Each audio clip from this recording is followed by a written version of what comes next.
Hello, good evening and welcome. Welcome to Rangers Radio. Join myself up here on the panel. There's my mate, Bridgeman. How we doing, Bridge? All right, pal. Getting all right tonight. I'm over the, shall we say, shock. Are you? I'm over it a wee bit. I'm no, mate. So I'm no. I was very low last night, but Fox, obviously, very low. The old really, technical truly. department of they took it bad, didn't they? Aye. Drinking drugs and all sorts, you know. I think that Fox is just starting to hit the booze again, you know, on it. So after that and aftermath, but I was kind of, shall we say, down most of the day with it, you know. Felt really bad with it. But I've bounced back. I've bounced back abilities high, so I'm up there. So we're getting used to it. When you sort of turn into the light and it's in your mind and you start thinking about it, like, oh, it's mad fans day, and you start thinking about it. No, what came to me, mate? I'm thinking to myself, what was the boy McCrory not playing for? What did he do to get the team? Did we miss him? Any thoughts, Bridge? Yeah, big still. I think I said that last night. I hinted on it last night. I never actually come out and said it emphatically, but I could say so now. I do believe, after all the thinking, and I hope that other callers think the same as me, is that in fact we changed the shape of the team to fit the two new guys. And I know some guys said this last night, myself included. But again, I really do feel it. And because of that, we dropped young McCrory. And I don't know, the question you're asking is unanswerable. I've got no idea why we did it, other than it was to fit the two. By the way, let me say this up front. The other two guys that came on, you know, Davis and Defoe, they never did very much wrong. I mean, Defoe sort of worried people, and he got himself a goal, which is what we wanted in the first place. Davis played not too bad, spraying the ball about. Young Kent played really, really well. I think most of our problem was on the defensive side of our midfield, to be perfectly honest with you, and the defence itself. Mm-hmm. Obviously, that's been a strong point for the last number of a long number of games now. It's them that's held us together. But for goodness sake, they never held us together last night. Some slack passing and poor play. I don't know if you happen to see a picture of all schoolboy once he set all the show up and all the devices. Maybe gets it put in the lobby. There was a picture put in one of the forums today where you wouldn't have thought it was possible for us to lose a goal. That was the first goal, wasn't it? Aye. It's just unbelievable. Nobody near him. Probably 30 yards, Oxtair. Probably 30 yards, not a soul near him. And he sauntered up and then he tried to saunter back and it literally fell out of the ball. Literally fell over the ball.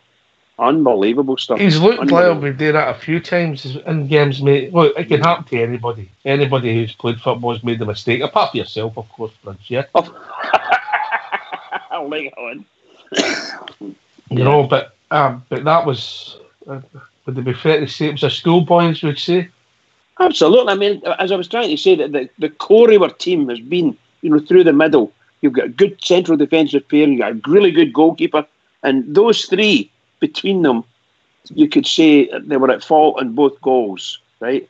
So either the two defenders and the goalkeeper were at fault in at least one of those goals, you know. And that's, you know, really stupid. It was really, really poor. Never challenged. Never did this.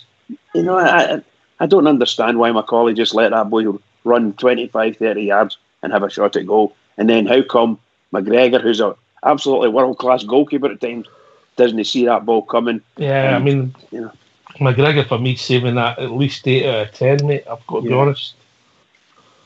You know, but however, I think that all the fates were against us because sure as shooting, the story was written for that young boy who's going to come to us in the summertime to come out and score. All the press were on his back, blah blah blah. You shouldn't be playing and all this nonsense. And all of a sudden, he pops up and tells us, he shuts every one of their mouths. Scores us. Maybe for them, it's a good sign for us, Bridge, that he maybe showed that strength of character. Absolutely. Nobody's going to say, and I don't think he's the best player in the whole world. But then he came out and, to all intents and purposes, played no bad during the game, but it's absolutely superb taking his goal. It wasn't the greatest goal in the world, so don't get me wrong, but I think he did superbly well. He teased and tantalised the guys all the time along the line, then just whacked it in. So there's not much you can say. I think the manager said it, and I think the manager was absolutely fuming at them it was our fault. And I think we saw in our... That's a real interesting point. Has the manager got to take some responsibility for last night? Oh, yes, 100%. I would say 100% of it just lands right on his shoulders. He changed this. I don't know why he thought, look, we don't know if there was the Katic was injured or was something wrong with him or whatever. Why doesn't the manager put him on? However, he didn't. And you could see last night, a lot of folk have said Macaulay would be a great player as long as he's playing alongside someone who's not a bad player as well, and they can help each other. One that could have pace and the other could have the experience, and it helps to bring the youngsters on. We've said that. You can't leave Macaulay against people who can fly up and down the pitch. And we did it last night. He was left in his own. Tavernier actually, did you see Tavernier actually playing a really good game last night? I didn't. No, I don't think any. Nobody played particularly well. Kent done okay at times. Stephen Davis done okay at times. I think the best player of the piece was Alfredo, personally, who wasn't fantastic, but I don't think he gave the ball away much. He worked hard and worried him the whole night. Anyway, I think we've been joined by Fox now, who's finished his technical duties. Evening, Fox. How we doing, Mo Mucker? Evening, Ox. Evening, Bridge. How are you? All right, mate. All right. I'm still disappointed, Fox. Not so much. Again, you can lose a game of football. You can play really well and get beat 2-1. Couple of sucker punches there. Goalie's man of the match. Disappointed in the performance after the first 20 minutes, mate. Well, we were all kind of upset last night, but that's football for you. We started the game so well for me, first 20 minutes, and then we ended up, we threw it away. But I always like to look on the bright side, and waking up this morning and still being above ground, mate, I think it's quite a good day. Just carry on to Sunday and we can go and watch the Rangers again. Well, I suppose at your age, every day's a bonus. Every day's a bonus. If people want to join us, any thoughts on the game? What's the number, Bridge? The number's 0141 356 1972. Where else can you join us, Fox? You can join us on Skype at rangersradio.online. All right. Okay, thanks for that. We'll be joined with our first caller already. Evening, caller. Well, good evening, troops. How are you? It's Big Stevie for the drums. Stevie, the most positive Ranger support in the world. How we doing, mate? How we doing, Ox? All right, mate. My throat's still killing me for last night. Me and the Wayne were through there off. My God, I don't even know where to start. Start at the beginning, Stevie. We started well enough, eh? Aye, we did the half, mate. I thought we played well the first 20 minutes. I thought the momentum, everything changed once Big Warrow done what he done at the back there. They get their goal and everything changed. And it never, I thought, right, okay, they've equalised. Let's get it together, Rangers. Stick to the plan. Never ever materialised again. I just thought after it, the Kilmarnock fans, every time he touched the ball, they were cheering, and it just set the tone, for me. And I just thought, look, I'm one of the boys that were saying, Morelos and Defoe up front, man, I'd love to see them play. Hindsight's a great thing, but I just didn't think it happened. And at times in that game, I was looking to see, where's your shape here? Where is your shape? We were all over the place at some point. I just thought we kept doing what we'd done at Dundee. It was frustrating the life out of me, playing the ball out wide to each side all the time and nothing direct through the middle. No, where was the captain last night? Where was the captain? Who did you see him saying, right, getting him by the scruff of the neck and saying, come on? There's a couple of things we need to get right at Ibrox. And James Tavernier, cracking guy, good enough player, but he's not a captain. He's not a captain in that team. When the chips are down, we're looking for somebody to get people with a scruff of the neck and get it going again. And I just don't think, and I'm not blaming Tav. You're making an observation, Aye, that's what I'm saying. Aye, it's an observation. I'm not blaming Tav. I know Big Warrow was honking. No, there was a few of them. You touched on it there. I heard you saying Kent wasn't bad. Davis at periods wasn't bad.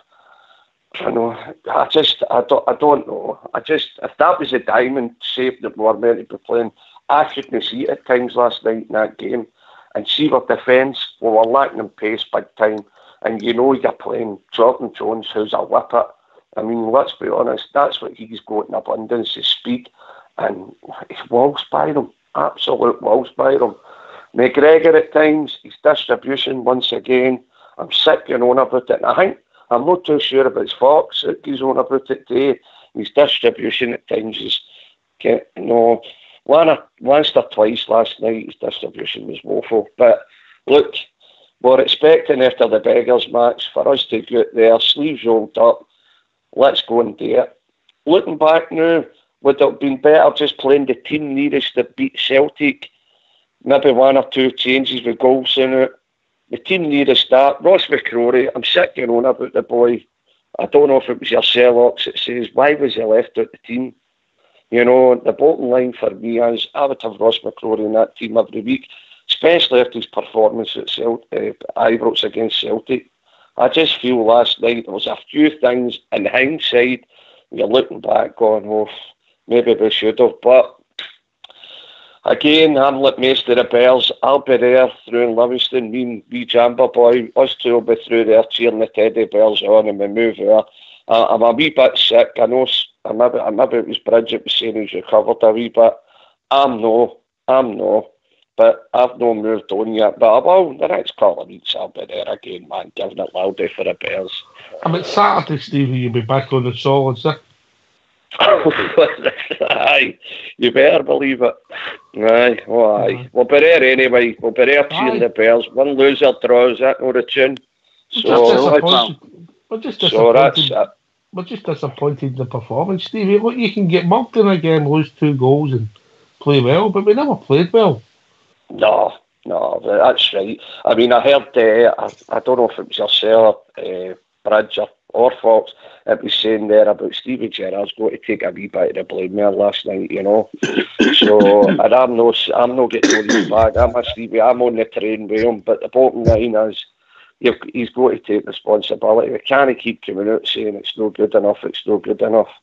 You know, and the bottom line is we should be putting teams like Kilmarnock away. Let's be honest. We should be putting them away. They're not a great football side, Stevie. They're a well organised, well coached, but they're not a great football side. No, they're stoppers, Rocks. They're stoppers. They pack your box and try and hit you in the break. They're not a football team at all.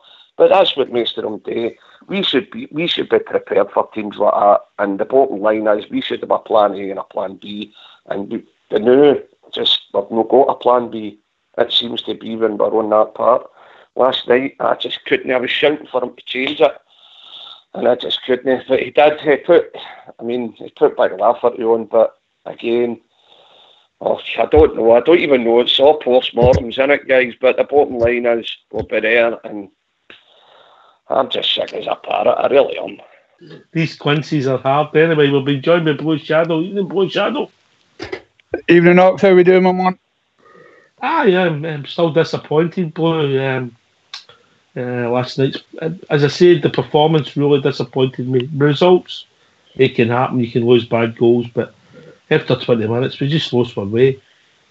Oh, absolutely, mate. I mean, the thing was starting off with the defence. I mean, the young boy Worrell. I've been seeing it for a number of times now. What were the games that Worrell's played well in? Villarreal and Celtic. The guy thinks he's 19-year-old. He thinks he's some sort of bloody superstar.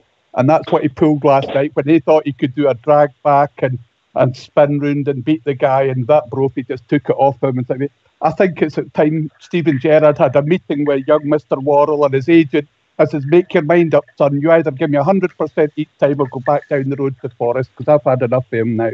He's done it too often. He thinks he can, this Scottish League's easy and he can run it at 70% for me. I wouldn't play him again unless it was an emergency. And whatever the difference Mr. Gerrard has with Katic, he needs to sort it out and give the lad a chance, because that Worrell needs to warm his arse on the bench for a while for me. That was disgraceful for him last night. And the total lack of the fight from the team after we conceded. It's like letting air out of a balloon. You know, it was like a burst balloon after they conceded that goal last night. And I would have dropped the guy at half time, brought Katic on and says, right, come on, we'll do this. And as you've all said earlier on, why was McCrory no playing? All our teams through the years have had from Alec Miller playing in defensive midfield behind Dodie and all the rest of it. And we had Ruddock and all sorts of various players. All these wonderful players we've had, they've always had somebody anchoring the midfield behind them. And there was McCrory and Koulibaly sitting on the bench, and we're nobody to anchor the midfield because of, good players as they are, Arfield, Jack, and Davis, and the winger chap up top. None of them are major. Kent. None of them are major ball winners for me. So you're nobody in the anchor in the midfield, and nobody that was going to, basically win the ball. You're real ball winner. So and now we don't concede either of those goals if McCrory or even Koulibaly, whichever one you want. If either of them are playing, we don't concede either of those goals last night. I don't know if. For me, Big World made that such a mess. It wouldn't matter who was on the park. If he was going to do that, he could have still been closed down. I don't know if you've seen that. I don't know if you've seen that picture, mate. How much time he had? It's frightening. 30 yards, but he'd have been, if somebody had been sitting in front of the back four, a proper defensive midfielder, he'd have given the ball to him, so you'd have had your two centre backs in position. With a defensive midfielder holding the ball. That's playing it on a bit of paper, mate. It doesn't always work like that on the pitch. I mean, if he makes a mistake, he can still make a mistake, and you lose your goal. You might be right. If McCrory was playing, we might not have lost that goal, but we don't know. But I would have, in hindsight, I would have played him. I would have played young McCrory last night. Because if you also think back to the Easter Road game, Stevie, he was arguably the best player through there and all. Yep. And it was always going to be a battle against Kilmarnock, wasn't it? Everybody knew, they were going to leave something on it. Apart from the first 20 minutes, where we confused the living daylights out of them with the change in formation. They didn't know what to do. But once they got to grips with it a wee bit, and a wee bit of confidence from getting that goal that they should have got off Worrell, that's when they came forward and they started pressing for this. They also tweaked their shape, mate. They also tweaked their shape. They did.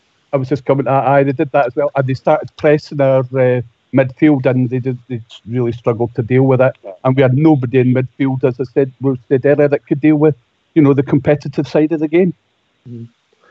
But can I come in on that, Ox? Yeah? Of course you can, mate. I think Blue Shadow's 100% correct on what he was saying there. The trail all the way through, what he was saying is we're very weak from a physical side. We easily pushed off the ball. And I'm talking even our big centre halves were easily muscled out of it and pushed off the ball at free kicks and corner kicks, and even the big high ball coming in. I can't understand why we've got these big tall fellas in the back and they can't go up and head a ball. I mean, that wee guy Brophy must have had about 5 free kicks every Worrell last night, and he's only about 6 inches shorter than him. I just don't understand it. He's obviously strong and pushing them back, but he should be pushing them back forward again instead of letting them fall on his bum. As soon as his bum hits the ground, it's a free kick. The referees give. But I do agree with Shadow. I think that's a really good, well said, Shadow. Well said. I think we desperately needed that the manager before that game to really think long and hard. Will he play Davis and change the shape? Will he play Davis and Defoe, or leave it as close to the shape we had against Celtic? And he changed it. The thing about the manager, the hard thing with the manager, take this to Stevie. If he doesn't play Defoe and Davis and we end up at the result, he's getting slaughtered, doesn't he? Yeah, he's the lose-lose, isn't he, really? Aye. Listen, guys, I don't know if it's just me. I think Morelos is a different animal when he's playing up front himself. See, when we're playing with anybody, I just think I don't know if he's upset or a different mindset. I just think Morelos is a different animal when he's playing up front himself. I don't think he's any good to his playing with somebody. I really don't. I know that he had a bad game last night. He was probably arguably one of our best players last night, but I just think he's a different person when he's playing up front himself. When we seem to play somebody with him, whether it's Big Lafferty or Defoe last night, he doesn't look happy, if you want to put it that way. To be fair, he doesn't look happy very often, Stevie. I know, you're quite right, I know. But I just think... Fox, you want to come in on that about how the shape, does it suit our main striker? I think Morelos could play anywhere across the front line, mate. His improvement in dealing with the ball for a couple of seasons ago has improved dramatically for me. I thought that Uox last night, I don't think he had a bad game. I thought he was one of the better players. He hardly gave a ball away, won a lot of balls that he shouldn't, as per normal. I just think he's when he plays up front himself, he seems to attract the ball, if that's a good way of putting it. He always gets to it first. And last night he started out on the right-hand side, and he eventually moved to the left and then into the middle again. I think they were under instructions, the Morelos and Kent, to mix it up, swap wings, do whatever they wanted, more or less. But I'd rather see Alfie in the middle. Defoe's a clinical striker, and he's proved that over the years. But I think Morelos, even on that wee cameo role that Defoe had last night, for me, I think he had about 10 touches in the whole game. Morelos looks a far hungrier and far better player to me. I'd have him up front all the time. Aye, I would agree with that. Stevie, I mean, I'm an awful man for sticking up for Tav, but I think it's an easy cop-out by saying where was our captain last night. Our manager is standing on the touchline, mate. It's him that makes the calls, the decisions. I think Taverner's the captain because he tries to lead by example more than being vocal. And you can't fault Tav for his efforts. He gives 100% most games, mate. And I thought his defending has improved this season. He's playing slightly deeper for me. And I think he's still one of our most consistent players, Tav. I'm not saying, Fox, can I come in there? Fox, I agree. Tav's a good player. Nobody's taking his ability away from him or whatever. I just don't think he's a captain. I wasn't blaming him for last night. I'm just thinking, when the side has just went flat, after we went one each, our side was totally flat.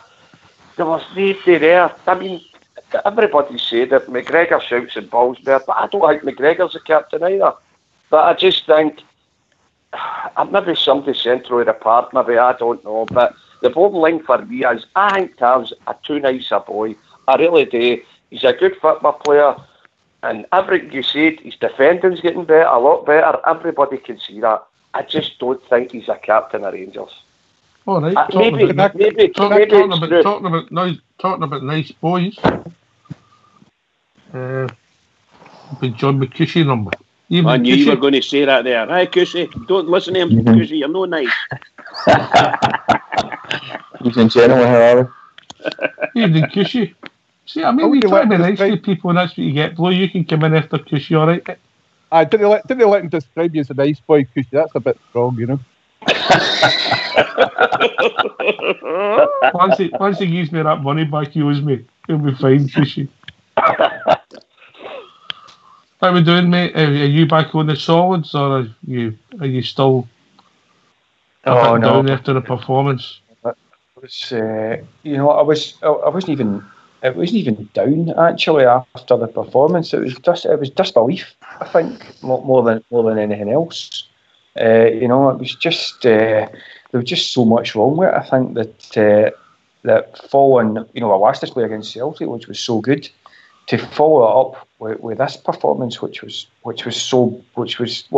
turned out so bad, which actually started well. I thought the first 20 minutes we really looked apart. We're knocking the ball about well, but the Laurel incident and then the equaliser just completely knocked the stuffing out of us, and we just never recovered. I heard Gerrard saying that he wanted his team to reset at half time, but we never done it. We never looked as if we were really getting back control in the game at all. And I once Kilmarnock scored their second goal, I just didn't think we looked as if we're going to get back in the game. Fair comment, mate. Fair comment. I mean, the turning point for me, and we'll never really answer it. We could beat 4-1. We don't know, but the Warren incident was the the confidence seemed to just drain out their team, particularly defence, and then they just sat back and mugged us. Oh, Shadow, you were coming in, mate. It's a couple of points that Fox and Stevie raised up there. It's sort of, I've been, I mean, Jordan, let's be fair, Jordan Jones roasted Tav a couple of times, but apart from that, with playing the formation that we had, the very fact that we didn't have McCrory sitting at the defensive midfield to help cover put restrictions on how often Tavernier could get up the park. So where was our width coming from? Well, Andy Halliday on the other side, if Barisic was fit, did he miss Barisic last night to provide that width on the other side? So it took some of the weight off Tavernier on the right-hand side as well. If you know what I mean. Correct me there. I thought Tav looked a bit lost without Candeias. I would agree with you, Stevie. He does. But he's going to play that system. Then he's going to have to. He's a. How often have we said he's a wing back, no a full back? Well, a wing back has to cover that side on his own. And if he's not got say for example, say Barisic, who's also a wing back on the other side, and Andy Halliday, who's not quite so good at going forward and doesn't quite have the pace that Barisic has and the delivery. Did that because that meant they really only had to cover our right hand side rather than split the resources between two sides. I guess that's what I'm trying to say. To the first 20 minutes, we were a bit lopsided, and Andy Halliday was getting a lot of room, particularly down the left. But there was you were thinking, where's the outside man? But he was inside them because Kent wasn't there all the time, and you were crying out for a bit of width. So you end up arguing against what a lot of people have wanted, what we've done before. It's trying to get the perfect formation, and players just to be a wee bit smarter, which I felt last night. One of the things that I felt was really obvious in the game was how much of the ball that Worrell and Macaulay had of the ball, and it was really annoying me even before Worrell actually made the mistake that he did, because I thought Stephen Davis and Ryan Jack would be coming a lot deeper and taking the ball off Macaulay and Worrell, because those boys are the football players in the team. Regardless of Worrell appeared to think last night that he actually was, but those boys aren't the football players. Yet time and time again, they had the ball, they had so much time in the ball, and they were looking up and kind of trying to do something with it in terms of playing passes. And it really annoyed me how many times how much of the ball that Worrell had, because that shouldn't have been the case. If I was, I remember back in the day, Barry Ferguson coming deep and taking the ball off Colin Hendry before he'd done something stupid with it, Could you not? and I felt that that's exactly what Ryan Jack should have been doing, or Stephen Davis, just coming deep, taking the ball off of two centre halves, because those are the boys that can play football. That's it. Ryan Jack, Davis, the other boys up further apart. Those are the boys that can play football. Macaulay and Morrow are not our football players, but yet the amount of times when I watched some brief highlights of it, the amount of times that both Worrell and Macaulay were on the ball and had so much time in the ball, and they're looking up, and I was thinking, there's something amiss here. There's something not right. And even when we played it wide to the likes of Andy Halliday, 9 times out of 10, Andy Halliday got the ball and played it straight back to Worrell. And there's something amiss there. I was really livid, actually, to be honest with you, Ryan Jack, because I thought he should have been playing a lot deeper than he was and taking the ball off his centre halves so that they didn't do something stupid. Not that I thought for 1 second that Worrell would do something as stupid as he actually did, I have to say, but I still felt that our centre halves had far too much time and space in the ball, and they're the wrong people that we want to have time and space in the ball. Can I come in, Alex? There? Yes, mate, on you go, mate. Yeah, it's just to say I'm agreeing with Cushy. I think that we're all feeling the same way. A wee bit earlier, Cushy I think it was shock. I was shocked. I really was shocked that Worrell did that. What a terrible mistake to make. Yeah? Because he's sort of been close to doing it quite often. Not just that, Fox, but he nearly did it a couple of times after that. Aye. He got himself off ankle up and things like that. And I'm thinking to myself, I mean, what is it? What is wrong with them? You know, is it? I don't mean mentally. I just mean, what is wrong? Is it? Are they physically insecure on the pitch? Is it that pitch? This is what me thinking last night. Were they insecure on the pitch? They didn't like the pitch. There's a pitch in their head, and so on and so forth. But there's absolutely no excuse for either Worrell making the bad mistake he made and allowing the boy to take the ball off him. I think for the first time in my life, I agreed with Ali McCoist and his summation of that when Worrell made that mistake, where McCoist said he would have just subbed him immediately. That's exactly what I wanted to do. I very rarely agree with Ali McCoist's summation of the games, but I totally agreed with him there, because for me that's just an amateur hour mistake, and you shouldn't. If a forward was to do something, I don't know what possibly a forward could do that would have those type of repercussions. But if someone else was to do that, that's not a centre half, I think right away the management team would be looking to sub them, and replace them, and because it really is just absolutely unforgivable, and it's the boy had such a good game against Celtic as well, and it really any kind of goodwill that he had that was building up with the Rangers support, because a lot of Rangers fans don't rate him anyway, but any goodwill he was building up just completely disappeared out the window. He lost it, madness, with it. It was absolutely ridiculous. Any empathy the Rangers forwards had with him, there was definitely. You're right, because definitely he lost it. He lost it. They never looked at scoring. They never looked at scoring up to then. Let's be honest, Stevie, you still there, mate? Aye, I'm still here. Would you agree with that? The atmosphere in the run up to then, they never looked at scoring. No, definitely no. It just went. I don't know who it was that said there. I think it was Blue Shadow. It was like deflating a balloon. It really was. Once they scored, even the support, it wasn't even the same with the support. When we scored, I nearly choked to death in one of these smoke bomb hangs that you'd belts had. I lost my glasses and everything. The right hook cuddling somebody. It was a bad night all round, to be perfectly honest. 56 quid for 2 tickets for me in the pub. A hook in the jaw, covered in smoke, and then bang, a silly mistake, and everything just went worse for there. Absolutely crazy. But yeah, who hooked you? Did you get a name? I'll send Bridge. No, it was my pal. It was one of the boys who was with me. I've gone mad, all the bells have gone potty. All right. And he went to grab me, bang, hook, glasses off.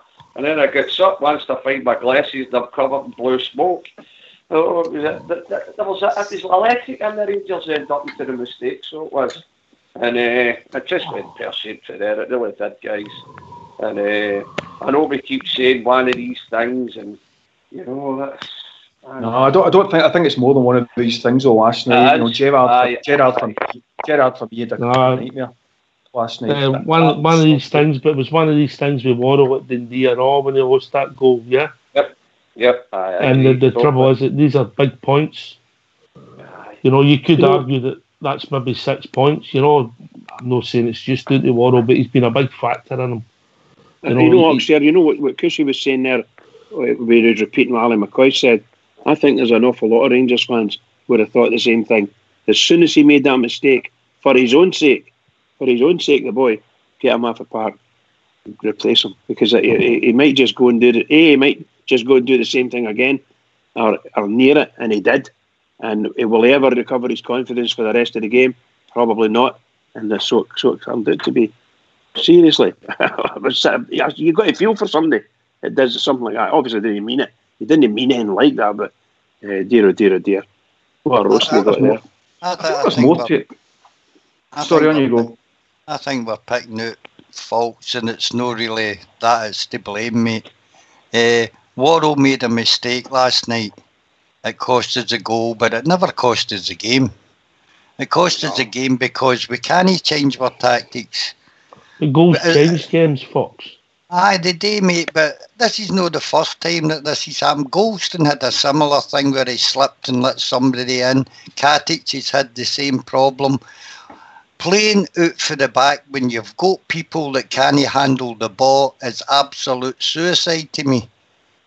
And we've brought in people to to play as if Rangers are going to play like Barcelona, pass the ball out for the back, get right through teams and stick it in the back of the net.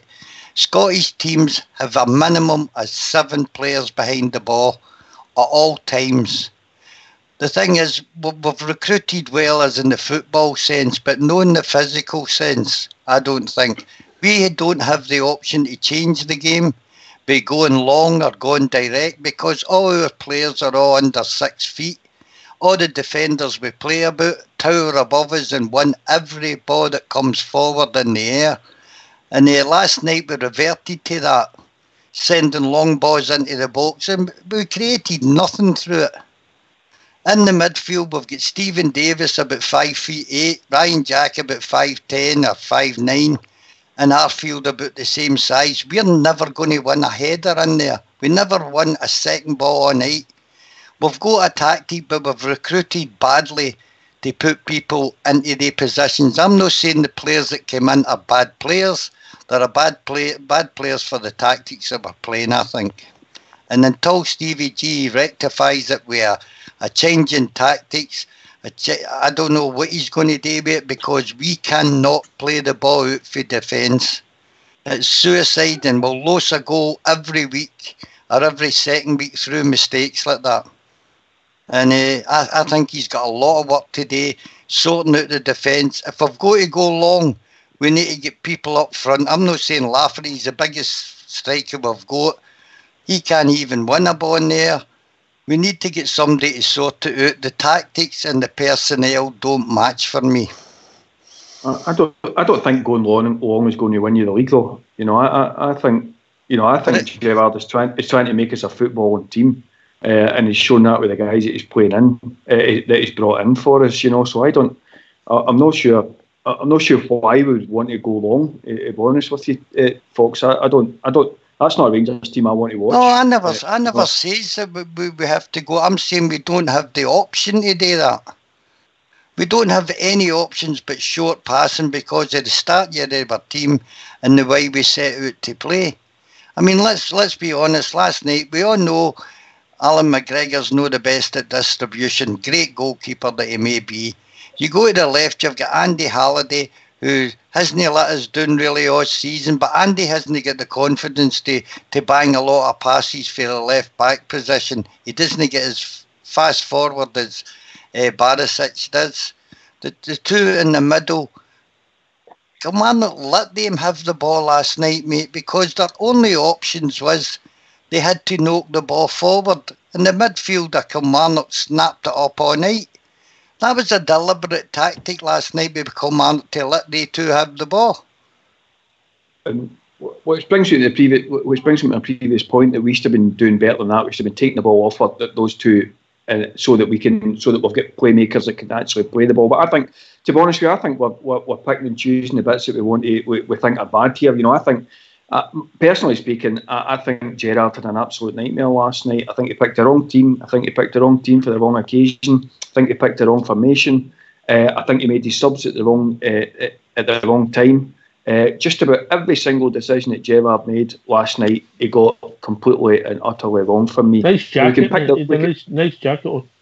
Well, we could pick the Worrell thing, the Worrell mistake if we want to, right? But the boy had a good game against Celtic, and I've said since that game we should be starting with that same team, and Worrell was part of that team, right? So you can't legislate for what he done. But he would still be my starting 11 for last night.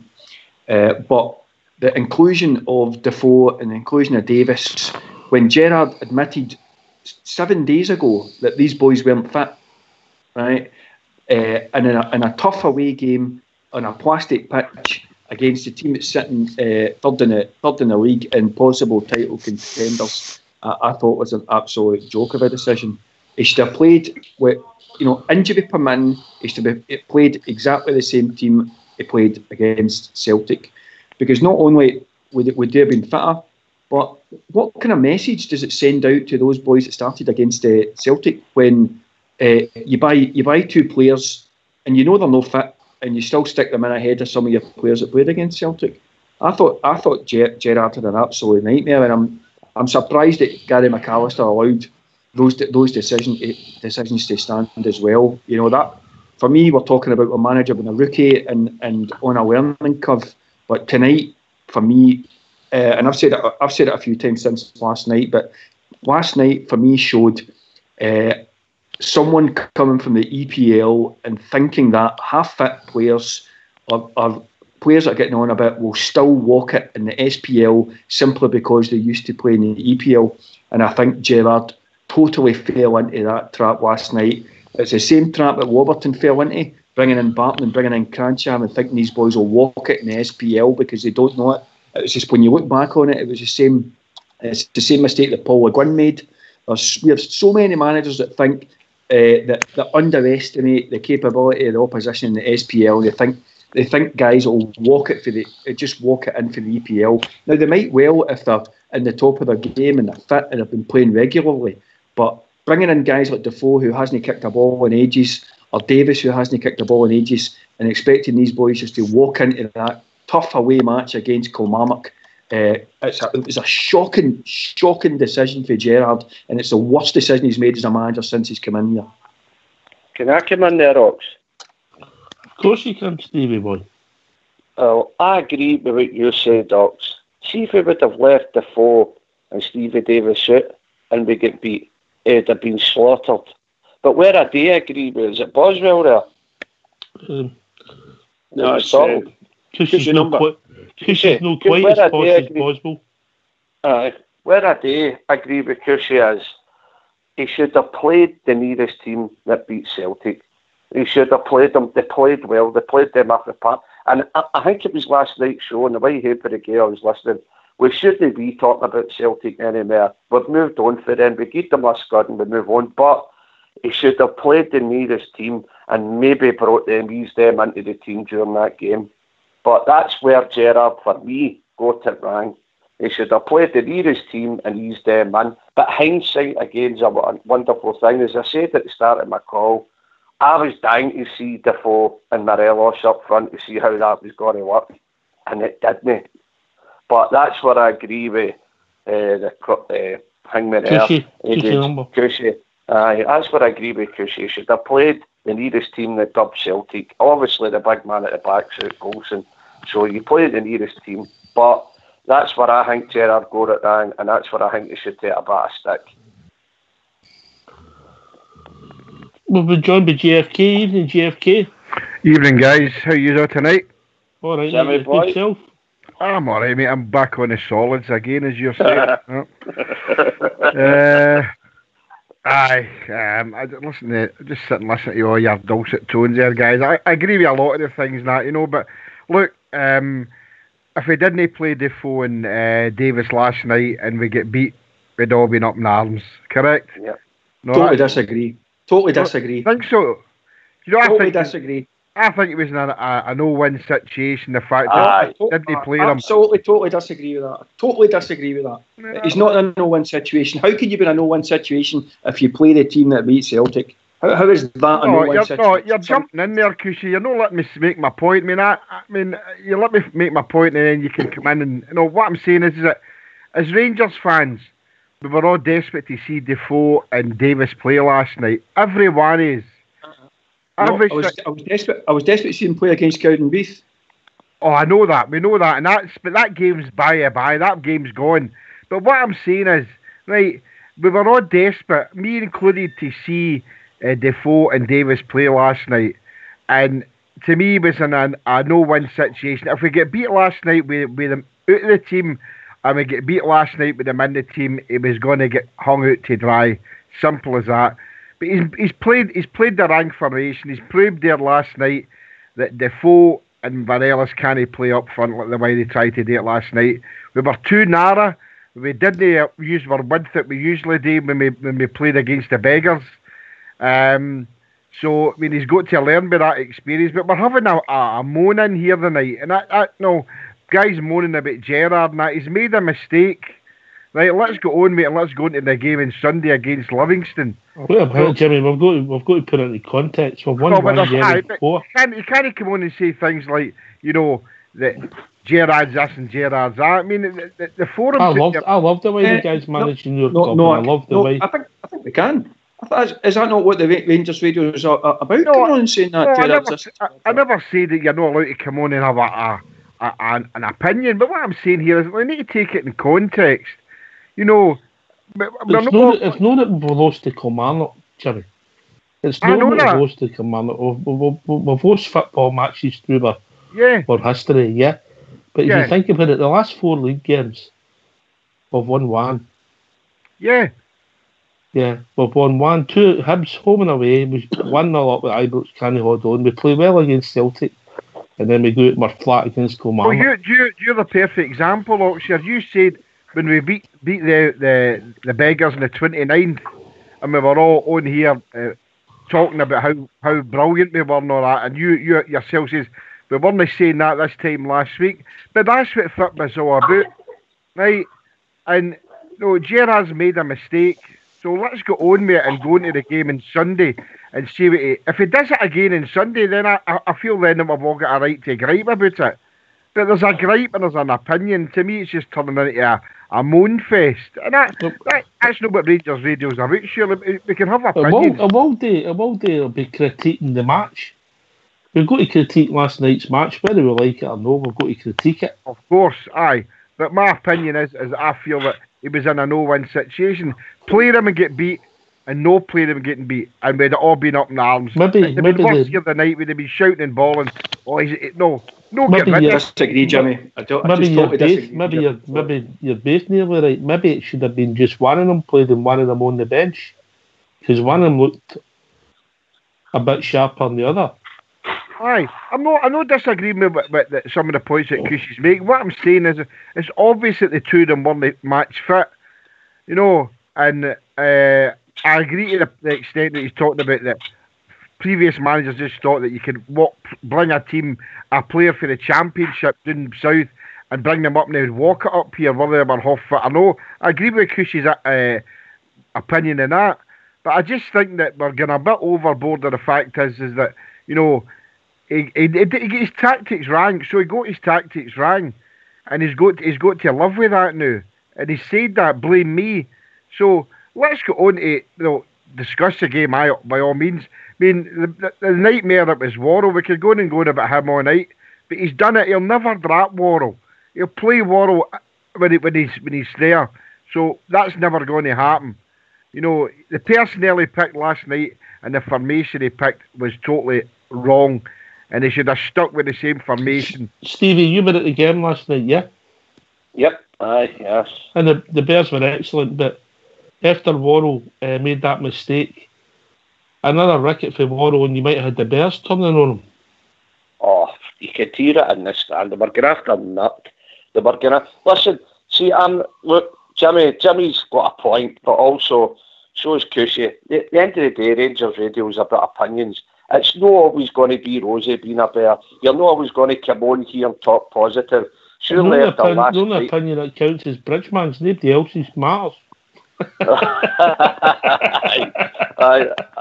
That's don't you listen to him now. Don't you listen to him.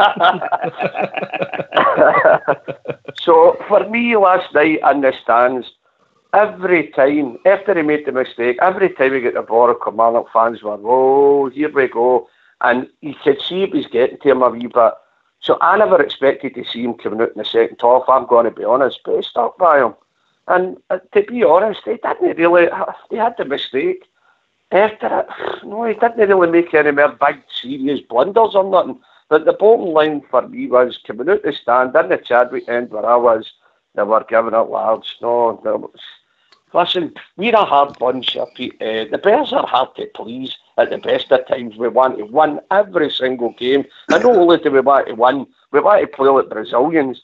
We're a hard bunch to please.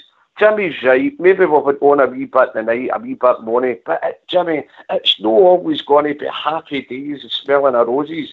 I paid 56 quid last night for me and the Wayne because I couldn't get on my Hingley ticket. Plus your petrol, plus all your edibles and everything else. You're coming away with a team that you should have thrashed. There's a lot of wee different bits and bobs. Listen, when money in Rangers, it's nothing to do with money for me, because I'd put my jacket or a puddle for the players walking into Ibrox. The bottom line here is, for me, just before I go, guys, because I've been on a wee bit too long tonight, we are the people, and no matter win, lose or draw, we're Rangers till we die. Can we agree on that, surely? Agreed. Yes. Right. We can do Right. that. Now, But listen, we're always going to have different opinions. And I'm going to go to Cushy because I can feel a wee bit of hot in his tone. Oh, see, just before you get Cushy on, I need to shoot the Craw, mate. And I talk about Craw. There's a big boy lying up in the Queen Elizabeth Hospital. He's in bad shape. And Craw McDonald, and I want to whistle for all the bells that here in the drum, all the best. He's in bad shape, guys. Maybe that'll kick things into wee touch and stop our morning. But guys, keep it going. Bridge, Fox, Ox, the troops, Jimmy, JFK. Let's keep it going, man. Keep it going. Listen, we're still in there with a Stevie, shout. We're still in there with a shout. Stevie, before you go, pal, just a wee bit of advice. See that money you were talking about? You paid all that money. Just send a bill to Foxy. He'll pay you. He'll pay you back, pal. He'll pay you back. Send it to Warrow.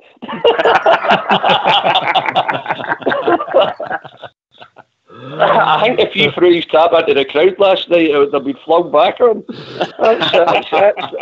That's the feeling. But listen, we all make mistakes. As I think at Fox says, the defenders, goals and slip. There's people made mistakes. Let's get behind them. Right, guys? Good night and God bless. I love you all, and we are the people, okay? Go on yourself, Stevie. Go on yourself, mate. All the best to the Craw. All the best, lads. Bye-bye. Yeah. Cushy, in you come, mate. Can hear the hurt in your voice. Is it a disappointment of the performance rather than the result? It's a bit of both, I think. It's a man of a given. I mean, even though we didn't play great, right? We still gifted Kilmarnock 2 goals. Absolutely gifted them 2 goals. And I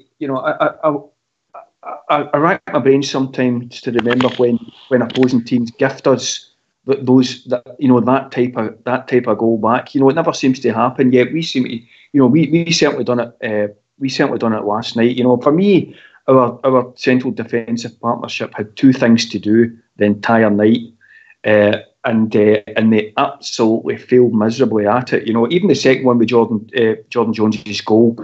We give the ball away. He runs up the park. Nobody really challenges him. He's got time to set for his shot. He sets his shot. It gets through McCauley's legs and ends up in the bottom of the net. It just wasn't good enough. And touching on Jimmy's point earlier on, we have eulogised Steven Gerrard on here and I've done it because I've thought and I still think he has done an absolutely fantastic job since he's come into Rangers. There's no question about it. And one result against Kilmarnock doesn't alter my opinion of what Gerrard has done. He has done an absolutely fantastic job. But the fact of the matter is, he's had an absolute nightmare last night, and he has to learn for that. And he has to learn quickly. And some of the decisions that he made last night, for me, just did not make any sense whatsoever. And that's why I'm annoyed about it, because he didn't need to make them. I disagree with Jim in terms of whether if he hadn't played Davis and Defoe, he would have been over the coals. I totally disagree with that. You play the team by and large that beats Celtic. Nobody's going to moan about it. This is Gerrard that said less than a week ago that Defoe and Davis weren't fit yet. So I fail to see how he could have been drawn over the coals by leaving them out and simply saying that he didn't think they're up to speed yet. So we'll be joined by another caller. Just you'll be interested to see what he's got to say. Evening, caller. How you doing, guys? Jim here. I was on a few weeks ago. All right, mate, how you doing? No bad, mate. Very, very disappointed last night. I just feel as if the momentum's been knocked out. I think it was the manner. I understand that, mate. I thought we seen it coming on Sunday there in the first half. I thought the exact same things played out last night. We had a couple of chances on Sunday, never taken them. But I felt we got exposed. Tavernier got exposed. Hardy got exposed. Just felt, man, the warning signs were there on Sunday, and it could have happened again last night. Very, very disappointed. I know he's getting a lot of slack. Was that the shape? Was it the shape? The shape, right? The shape right. Sunday. I thought Sunday we got exposed, and I think that team exploited it against us on Sunday. And I think that the worrying thing, I know Big Worrell, man, I can't believe, man. I've seen pictures of the day, man. He must have had about 20 yards of space. It's again, man, it's schoolboy stuff. Absolutely unbelievable. I'm not going to call for anybody's seeds or anything else, but man, geez, that was that was Bridges' turning circle when he played. Unbelievable, man. Absolutely unbelievable. Look, the momentum, we need to get momentum back, we need to win football matches. Simple as that, Jim. I very, very much. And at the end of the day, that's what it's all about. It's a results-driven business. And the points that we've dropped against teams from lower leagues that we should be hanging over the top, man, it's just soul destroying. I don't think we'll ever have a better chance than winning this league than we've had this year. I know Kilmarnock are sitting high in the league, but they know they play to their strengths and more power to their elbow, because their fans will be loving where they're sitting, and that's up to them. I mean, right? I've heard comments about how they deserved to win last night and how they played great and all the rest of it. What did they actually do? What did they do? They're football, mate. They're football. They're organised. They keep their shape, Jim. That's what they do. I don't think they caused us any problems. But many saves did Alan McGregor make last night? Name. I don't think there was any. I think that's one of the points. He never made any. That's all unbelievable, man. Shot ourselves in the foot again. By the way, I'll tell you what. If we thought it was bad last night, just wait till this mob come atrocious on Sunday. They're a big team of heifers. I'll tell you something. They'll be laying the boot in there on Sunday, that mob. Sunday will be the same movie again, I think, mate. I think it'll be worse, because I think they're a big physical team, this Livingston.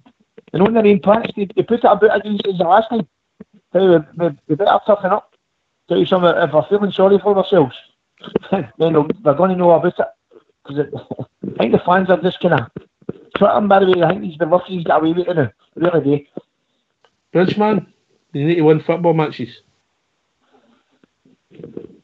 Well, I think Jimmy's sitting there now, and Cushy said a wee bit earlier as well. Look, you're right. I say every week. I can't even say it anymore. I say every week that every game we play is the biggest game of our season. Absolutely. Last night, unfortunately, we didn't do too well at all, did we? But every game, we've got to raise our game. We've got to get in there, because the other teams are going to play maybe 40% above what they normally play. Because when they after they play Rangers, if they're not playing that mob on the other side of the city, they kind of fall a wee bit flat. And I'm talking about other teams in the league, you know. It's last night they were heroes, and I suppose they're going to get. You seen it last night at the end of the game, dancing about, man, as if they won the Scottish Cup or won the league, man. Unbelievable. Come on.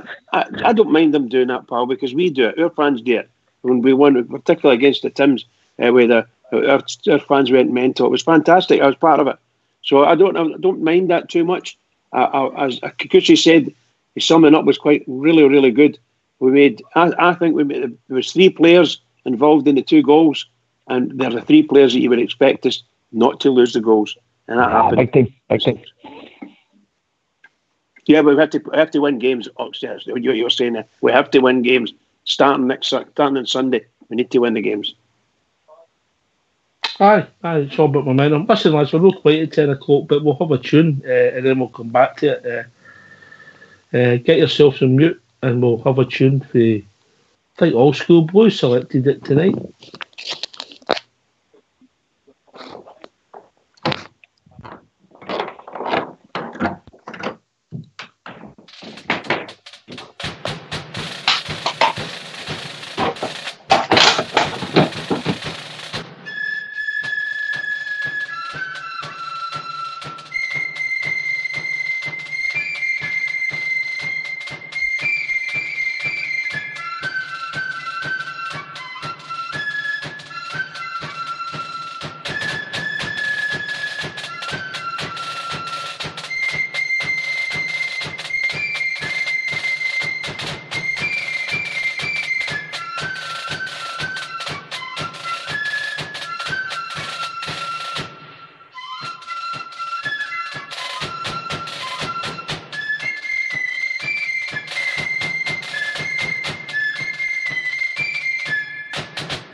Thanks for that, old school. Blue Shadow, you still with us? I'm indeed, mate. I think we can all understand the. I'll use the word hurt, disappointment, whatever you want, anger even. I don't know what's the right adjective to describe. I'm not great with words. But I can understand it, mate, because I was bitterly disappointed last night. Oh, God, this is absolutely disgusting. You know, some of the. And what's really more worrying thing, more than anything else for me, is the fact that, well, there's two things actually. One was the manager's decisions overall, but we've been across that, so there's no point going over it again. And the other one was the total lack of reaction from when they got the reaction when they got the equaliser. Basically, as I said, it's just like, you know, no heart, no steel about them. I don't know about when you used to play, but when I used to play, if you conceded a silly goal, you got bloody annoyed and you did what you could to get yourselves back ahead. And Rashford just seemed to freeze like a bloody deer stuck in headlights or something.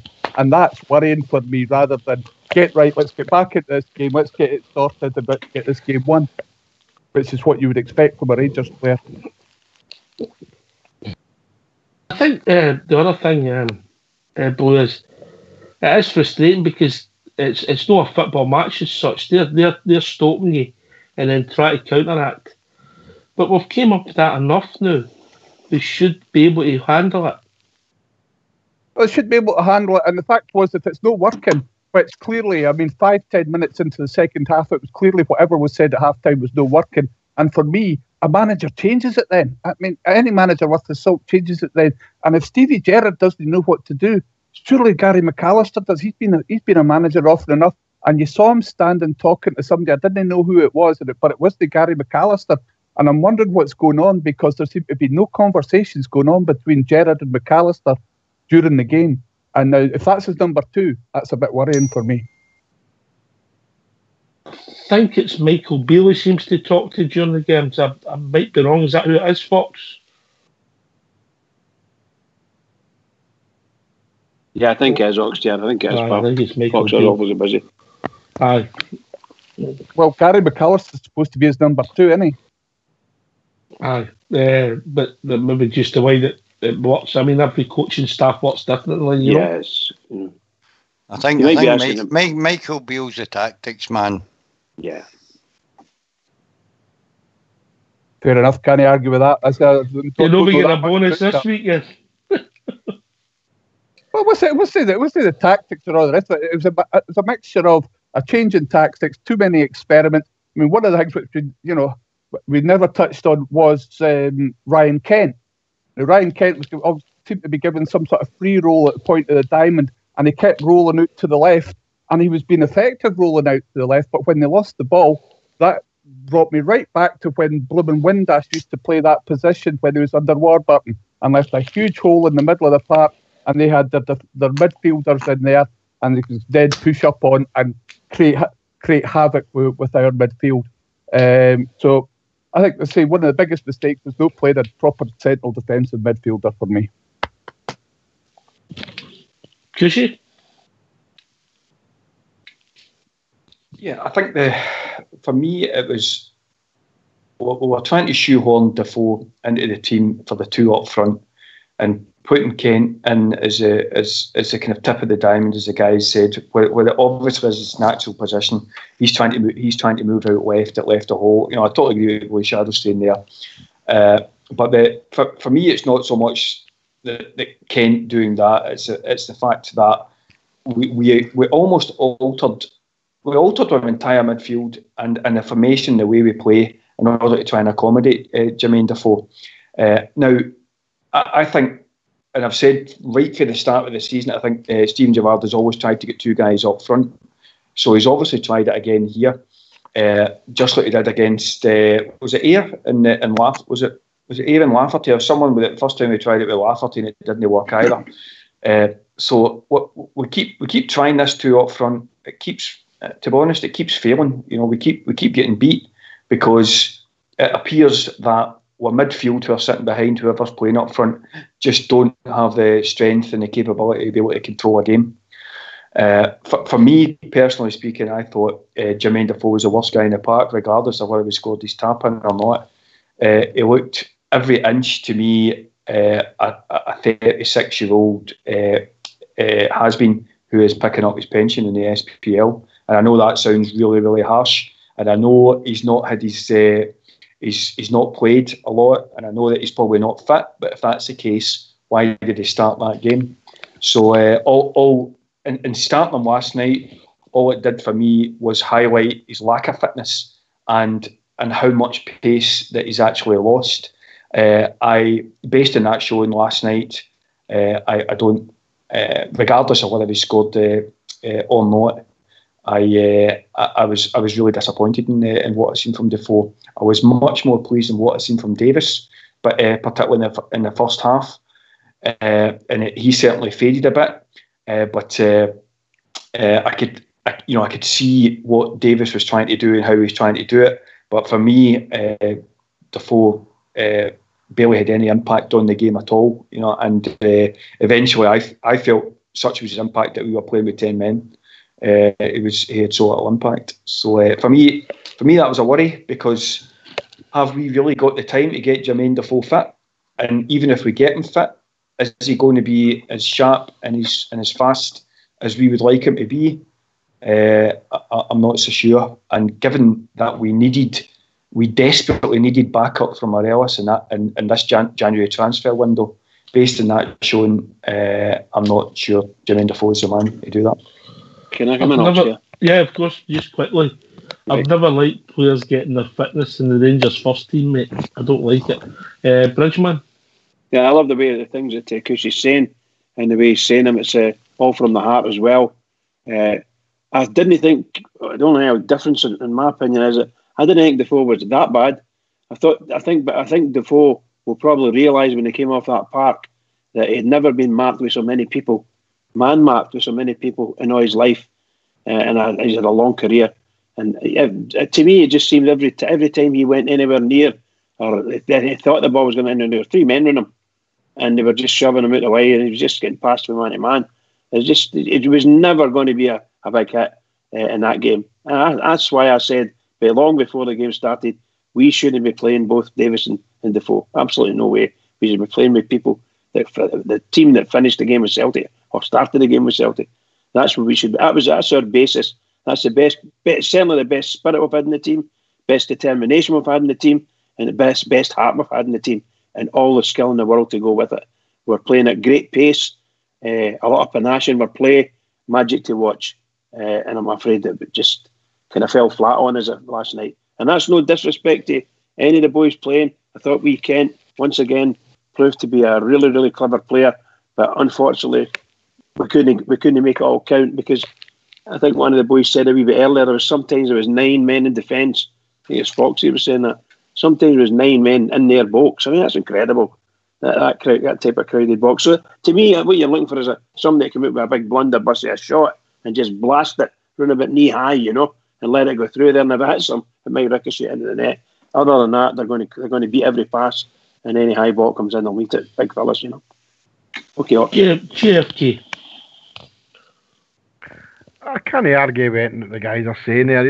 We can hear in all our voices that we're all disappointed, and we could see last night that Defoe wasn't up for it. He wasn't fit, is the right phrase I'm looking for.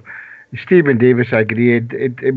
He was playing well, but he kind of laboured a bit as the game went on. But again, I kept saying, and I'm just going to keep saying it, because he's made a mistake, and we need to get over it, and needs to decide what he's going to do on Sunday. And that to me, that'll be the test. If, and I hope it's a big if, we don't win on Sunday, then questions have got to be asked about Steven Gerrard's way of running the team. We've got to give him to Sunday, because it's all right saying that the next game's the biggest game, the next game's the biggest game. He made a major mistake last night, and we could all see it. Us that weren't there, but we're screaming at the TV. We could all see it. How he couldn't see it. I don't know about you guys, but I mean, I quite like a manager who's animated. I like a manager who shows his passion, but Steven Gerrard doesn't seem to do that until a goal scored. He just seems to sit there no looking interested at times. I know that might not be a big thing in a lot of ways, but for me, I want to see my manager show the same passion that he's asking the players to show. And Steven Gerrard's no doing that for me now. But I've always said onwards and upwards. It's it's taken away the shine of beating the puddle drinkers on the 29th. That result means nothing now apart from we get the kudos for beating them. But Sunday, again, on a worse surface than what Kilmarnock's got. I'm not going to blame the surface. Kilmarnock didn't deserve anything out that game last night. 2 silly mistakes. And that's putting it mildly, silly mistakes. So let's see what kind of team he picks on Sunday. Let's hope he brings McCrory back into the fold on Sunday. Gets Eddie's wee tiff that he seems to be having with Barisic. What's going on there, we don't know. So I'm looking forward to Sunday in a lot of ways to see if he realises himself he's made a mistake and changes and makes the changes for the better of the team.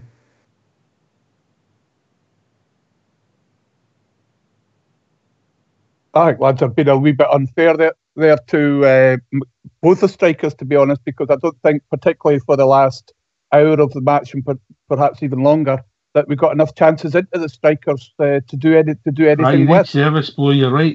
Messi can't do nothing without service, eh?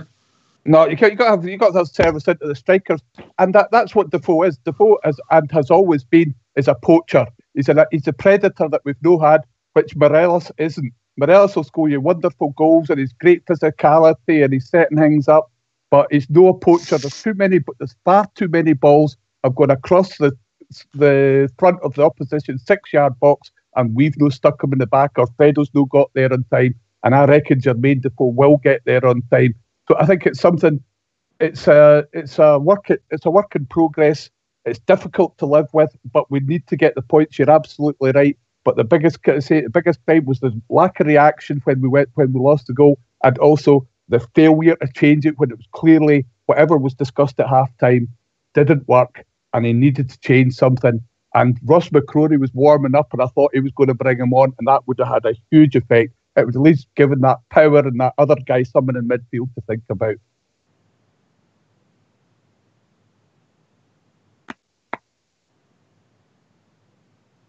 I was doing a bridge, man. I didn't think it was that earth-shattering what I said there. No, sorry about that. I was passing comment on what you said there. And then I realised that nobody could hear me. Sorry about that. The technical term is doing a bridge cushy. You're doing that a lot more as you're getting older as well, Ox, unfortunately. Aye, my nerves are shattered. It's a babysitting. I was all right. GFK, he comes on, I've got to look after him. You know, I've got Bridge. Hey, I get the carers. Shocker. You're no bit shocker. I've got the carers allowance for Bridge, and then my mom's adopted Fox. So my life just turned upside down. Well, let's look forward then. What JFK says then, right? That match is done and dusted, right? It's there's been some huge errors made. We have literally gifted Kilmarnock 3 points. So, and probably what is our worst. I think that's our worst result of the season so far. Just with simply the manner we went about it. But let's look forward. Would we play Worrell on Sunday? I wouldn't. I don't understand why Katic isn't getting a game. You know, we keep harping back to what Katic is our player, Worrell isn't, and yet Worrell always seems to get the nod, even when he's making horrendous mistakes. So, will Katic get a chance to come in and actually and show what he's made of? I would like to think he would be, because... Great question, mate. Well, I'll take it to the caller. It's just come in, who's George Logan. We'll be joined by George. Evening, George. How you doing, boys? All right? All right, mate.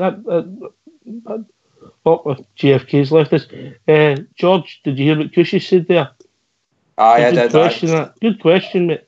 By the way, it's been an excellent show tonight. Absolutely brilliant. Good debate. Everybody's got their points. Nobody's right, nobody's wrong. You can hear everybody's hurting. But see for me, Ox, it's everybody's right in what they're saying. But you asked me on, I think it was Monday night, or we had the discussion on Monday night, and then somebody asked me on Tuesday, but I think the score was got to be, and I never ever dare say the score, because I just jinx it, and I never ever dare say the score. And see, at the back of my mind, I didn't think we were going to win Ox, and I'm not just saying that. They said last night we've no beat Kilmarnock since 2011 in the league at home. I think that lot of the road. Beat them once at home since Steve Clark. I think they've got one draw against them. In fact, I think I heard them saying today since Steve Clark came in. So it was never ever going to be an easy game. But people saying about Jermaine Defoe not looking interested in things like that. Jermaine Defoe's never looked interested in any his career at Ox. I watched a lot of England games when he's played. He just doesn't look interested, but always scores a goal. There's last night. He scored the goal. I think Steven Gerrard got a few things wrong last night.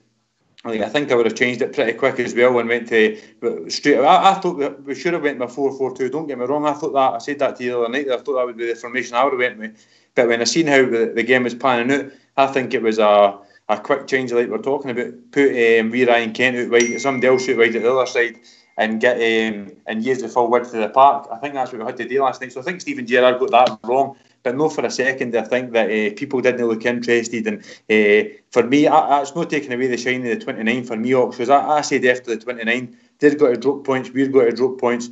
We're improving our squad. So I think we could just need to go forward now. And everybody's right in what they're saying. It is a hard one to take last night. But I still think we're going to win the league, Ox. I really do. I can't folk are going to hang me down for it. We've got to get centre halves and things like that. For me, I think it's time for Big Catholic to step up and play for us now, like your man was saying there. It's time for him to, if he's got to play, he needs to play. If not, we need to use a couple of £1 million and get him by a centre half. But I think it's time for the big man to start playing. We've got goals in there, and I think Macaulay never felt himself. The pace last night, his lack of pace showed up last night. Hanging off. And see, to be honest, if it's just a stupid game with 5 sides you're playing against somebody and you hang off. You didn't need to make the tackle. You can block it. He was 10 and 15 yards after the guy when he was going to hang with it, and the guy seemed he was going to do Alan McGregor. So it's one of the nights, and I can't it's easy just to say, I've got to debate it. It's one of the nights where nothing went right for us. But if you look at the other side, when Alfredo hit the post and then done that one with the hand, I thought it was excellent last night. We should have been out of sight last night, and again, I didn't think we would be out of sight. So for me, it was a hard one to take, but we need to move on to another massive game on Sunday now. And by the way, they'll drop points as well, as much as we've got to drop points. So it's not done for us yet, Ox. I think we're just going to get in and bear this one and now, take this one as a bad defeat, move on and start winning games again. George, I loved your positivity. Fox? I'm not very positive tonight, mate. That's because we couldn't get a bowl of vodka in Open Bridge, isn't it? No, I'm going to say something here that's probably... Don't you be controversial now. Right, we've all seen the training videos. I know we don't see everything that goes on, right, up at the Hummel. But surely it's easier to show during a game where people are gone wrong than try to tell them in a dressing room. Why does Gary McAllister, say we're playing Kilmarnock or Livingston this weekend, let Stevie pick his first team, Gary McAllister picks his second team with who's left, set them up the way Livingston play, and then find out why we can't break down teams. Is that too simple? Yes. Whereas if you're doing this at the training ground, mate, if somebody makes a mistake or somebody's out of position all the time, you can stop the game, stop the kick about and say, why are you there? Show them. Steven Gerrard was a great football player. Maybe his communication with the players isn't like an older manager would be in trying to explain in terms of what he wants to do with the team. But if you're having a bounce game and we've got likes of Koulibaly, the name that's on the outskirts of the team now, shutting us down 7 or 8 or 9 men behind the ball and we have to break them down. That's the only way you find a solution. You don't do it on a match day to find out that you can't do it. Can I ask a question, Oxdear? Can I ask you a question, Mitch? Of course, pal. Yeah.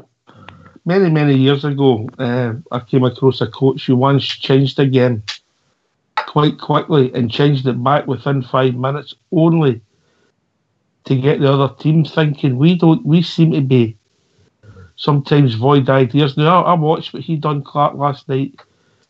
He sort of left the boy Brophy. He came back the halfway line and the other 9 players, outfield players, were behind him. One was on the right, I think the coloured lad, and one was on the left, the boy Buck, closing Halliday down, and then all of a sudden we started struggling. He'd done that after 15 minutes. Now we need to learn that we need to react, because sometimes we're getting out-coached. It's not a criticism of Stevie G, because he is a young manager, but we have to learn. And you come, Bridge. No, can I just agree with you? He definitely made a change, and he ended up playing 3 up front just for a short space, a short spell, should I say? And it looked good, and it flummoxed us. But like the game, we saw what we did. We saw what we gave away. And yes, I agree. The manager and his coaching staff, maybe they need to be a bit quicker in reacting to other teams making changes, and even take initiative and change yourself.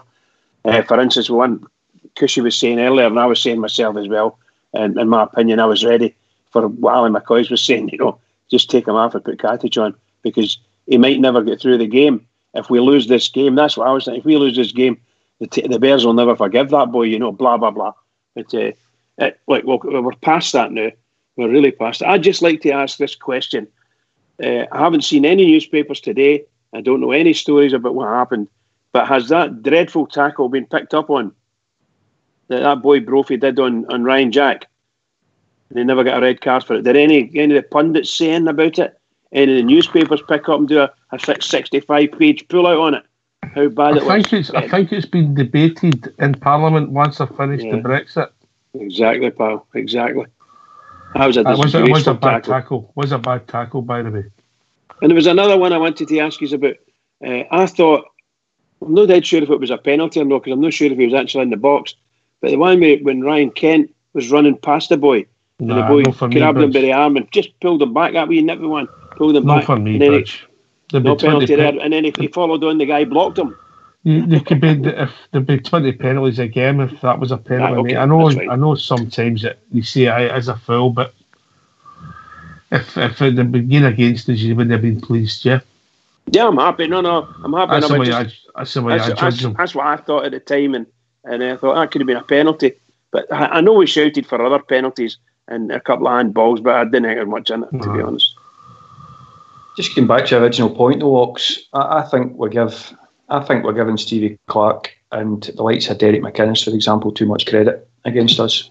I think because we fail to beat them, we're making them into some tactical geniuses, and I don't think that's actually... You might be right, because they'd take nothing each.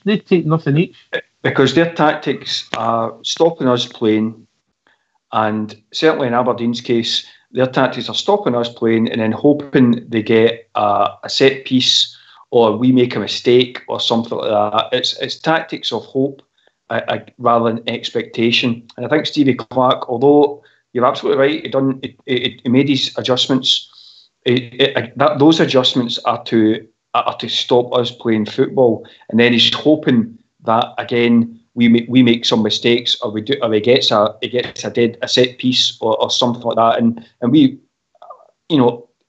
what we've done against Aberdeen actually in Kilmarnock the last few times is we've actually done exactly what their managers are hoping for, right?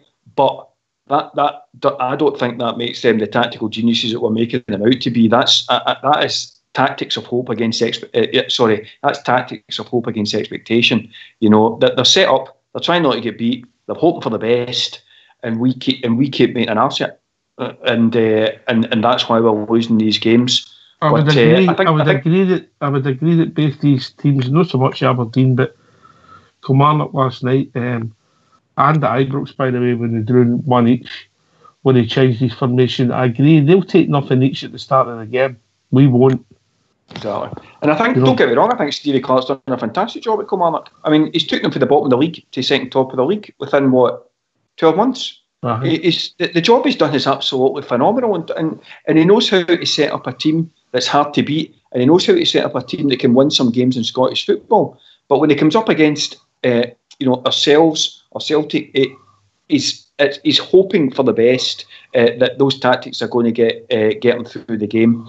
And by and large, he's also hoping that park that they're on also kind of helps him to a certain extent as well. So I think we. Is that a leveler for you? I mean, the parts. I think it's somebody touched on it earlier. It's a psychological thing, I think, for teams coming to Kilmarnock. I don't think they play their best.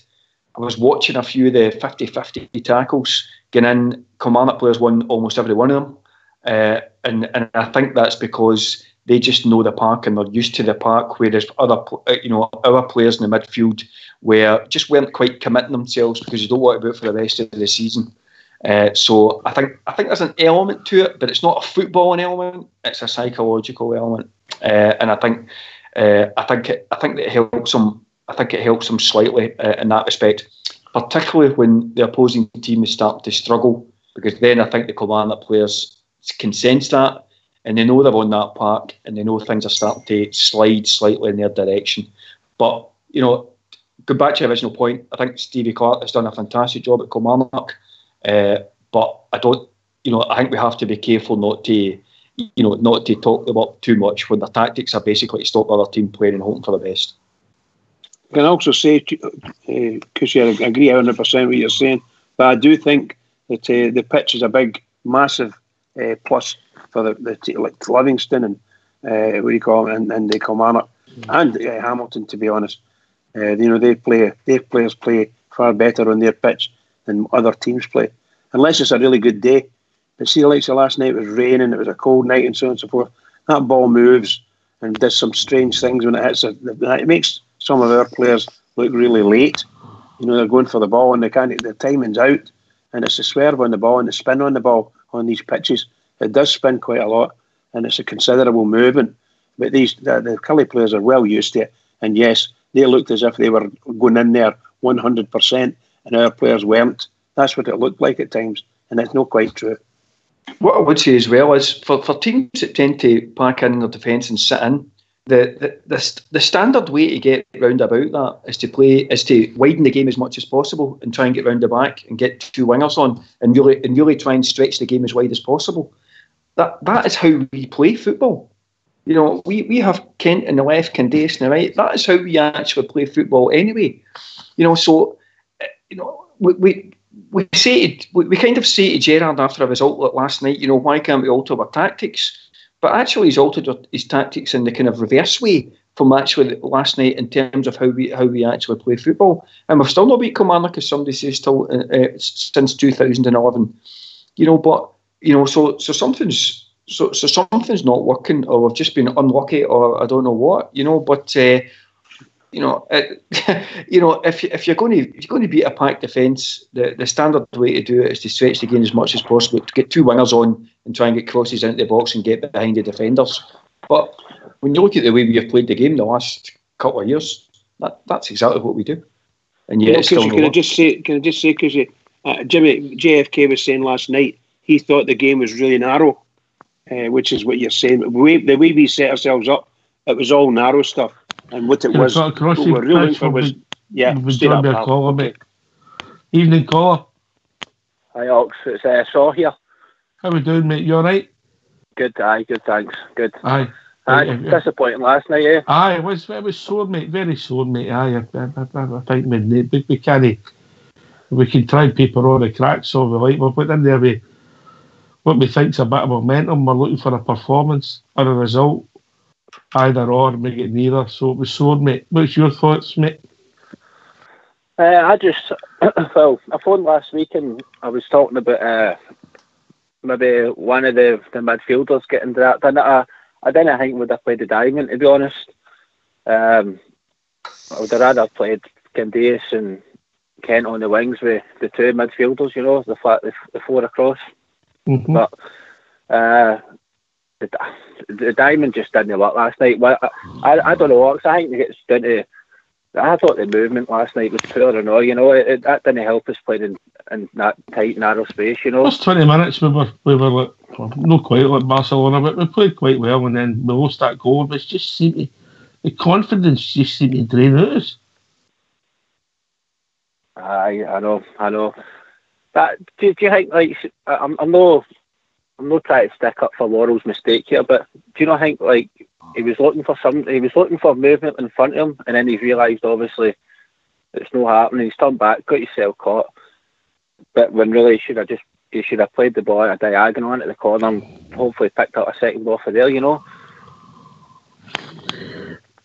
I wish you had a time machine and you just get Worrell to launch that and see how the game pans out, so you know what I mean? Aye, I know. I just felt our movement last night we struggled with. It was just side passes back into Halliday and then back into the centre half again. It happens too often, doesn't it? Aye, when we're slow and predictable, we don't want a good side. That's exactly it. We're slow and predictable. We're easy when to we play well, when we play well, we play with pace and a tempo, like we did against them on the 29th, like we did against Aberdeen at Pittodrie, like we did against Vienna. Yep. You know? Yeah, I really thought we were going to be at it last night. I really did, but it hasn't turned out that way. George, boys disappointed. We can all hear it. Everybody's disappointed, Ox. Right. It's a hard one to take. Of course, it's a hard one to take. And by the way, I'm not here just thinking my blue tinted glasses on everything's. It was Kilmarnock, and I can't. It was Kilmarnock. It was probably a horrible debut for the two guys to play in. Same that the Livingston game's probably got to be a horrible one as well. Ox, we need to change it up. We need to start beating these teams. I said that the other night, but it was never going to be easy. And by the way, they've got. I keep on mentioning them because it's about the name. They've got to go there as well and start playing against these. They've got to play against that team as well, another twice or something like that. So it's not going to be easy for them as well, and that's why I'm getting encouragement. Ox, that day on the 29th, we should have dinner them with 3 or 4 that day, and that's the way it was. And if we can start playing to that, so we have got the capabilities of doing that.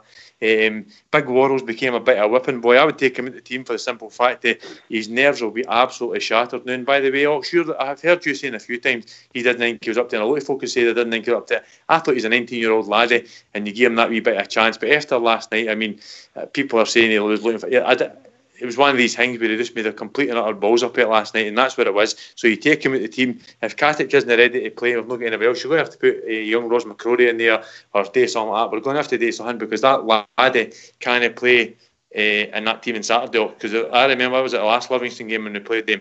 In the first 5 minutes, it was that wee boy, I think it was Gallagher that ran at him, and the ball bounced to the top of him, and he was all over the place, and so was Goldson all over the place, and the two of them had an absolute nightmare. At the back for us that day, and that was maybe 5 or 10 minutes in the game. And the full game, the two of them had an absolute nightmare. So we can't have that in Sunday game. We've got to win now. That's it. Win every single game you play, and we've got to go back to Kilmarnock in the Scottish Cup and play them again. So it's already been doing about it and talking about it and things like that, but we've got to lift up our socks and go on with it. By the way, and a lot of folk are saying about. I didn't think it was many past marks last night. I thought Alfredo done absolutely everything last night, apart from put the ball in the back of the pokey. I thought he was excellent last night, and I think him and Defoe will actually work well together. To be honest, Ox. George. Yes. George, are you surprised Worrell came back at half time last night? I was very surprised. I was very surprised. I couldn't believe the fact that the Kilmarnock fans were cheering him every time he got the ball and all that. I mean, that must have been absolute. And every time he got the ball, it was a bag of nerves. Alan McGregor looked like a bag of nerves every time he got the ball. I don't know if there's a problem with Katic for him not to have came back out. I would have actually played Ross McCrory there last night. After the second half, I would have put, if you can't put Katic there, put Ross McCrory there last night, because the boy had an absolute nightmare. And that, see a thing like that can destroy a boy. A 19-year-old laddie, it can absolutely destroy him for months and months and months. And we've seen it before, so I don't know what we've got to do in Sunday on another hard pitch against a team that doesn't really get beat at home. So it's a hard game for us on Sunday. Like, we've got to, like I say, lift up our socks and really go on with it on Sunday now. Do you think we're going to play the Diamond again on Sunday?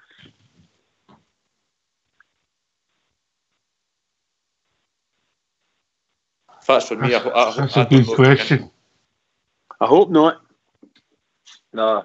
Not with the same players anyway. No. But as you said, we've got to, the tempo's got to be there, innit? It's got to be there for the first minute and set the standard, innit? Well, with the energy we've left on the pitch, the Celtic game, the Vienna game, the Villarreal game, we never left that energy on the pitch last night. Let's be honest about it, Kushia. No, not even close. Not even close. We lost as soon as we lost the first goal, and bear in mind this was only an equaliser, but we just all our belief just seemed to evaporate, and I think that's a bit of a worry because there was no real reason for it. It's only we're away from home. They've equalised. All right, it's been a bad mistake, but we're by far the better team up to that point, and yet. I really do wonder why all our belief just simply evaporated at that point, and we never got it back.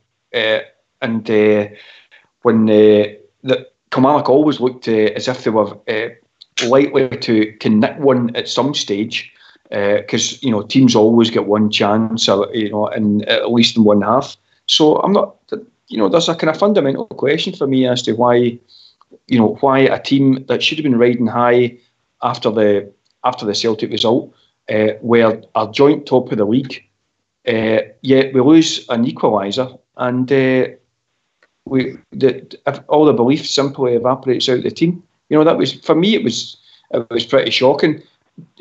From what the guys were saying there, at half time I would have took Worrell off, right? I would have put Catty on or Ross McCrory, or I'd have put me on, or anybody but Worrell for that second half. I would also have took Jermaine Defoe off at half time and put Candace on then and altered the formation slightly and pushed Kent out left into a formation that we are more used to.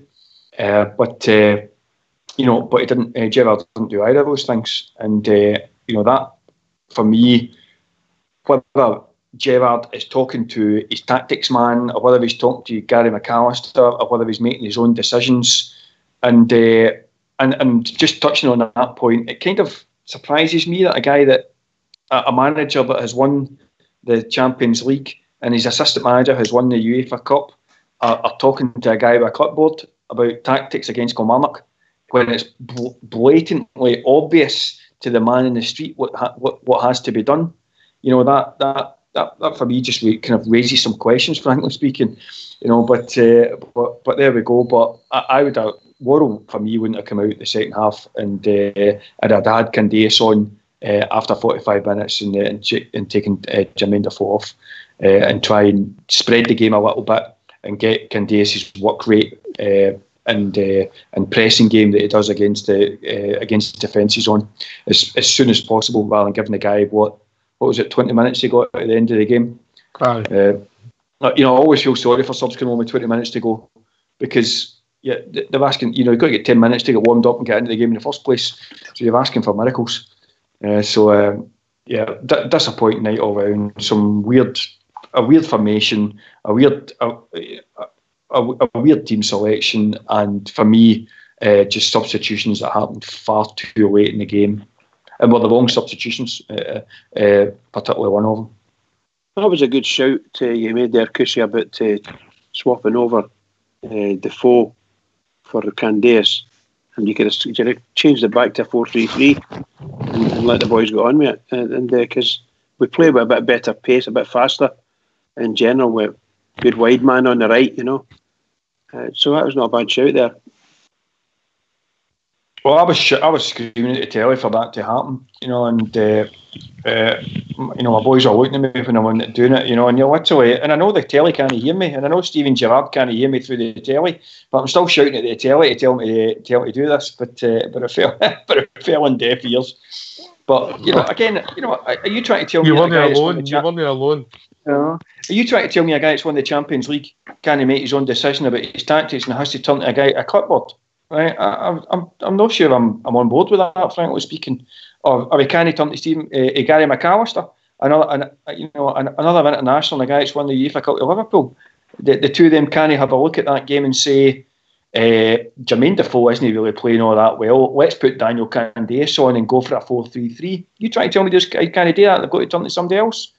Not happy with that at all. Do you think they were just trying to make sure that Defoe get as much minutes in his leg as possible? I think that's what they've got to do.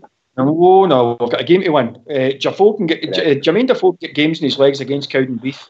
I agree 100%. Yeah, we've got a game to win. He should have been, for me, Jermaine Defoe just looked off the pace the entire night, and he should get absolutely no more than 45 minutes. Ox, can I ask you a question? Of course you can, mate. What was the 3 teams you named that we played well against? Villarreal, Celtic, and who else? I mentioned Aberdeen at the start of the season up there when we drew, and the Spanish mob. And what do you think was why we played well against A teams? Open game of football. Correct. But maybe not Pittodrie. But they're willing to have a go as most parts of the game, mate. When we're playing against a pack, see Kilmarnock last night, when we were winning 1-0, they stuck to the same tactics, mate. Because until you go 2 up, they know they're always going to get a chance in the game. You said earlier on, nothing each would have suited them. They'd have took that for the start. And that's the same with probably everybody under Celtic. Probably maybe Aberdeen, up at Pittodrie.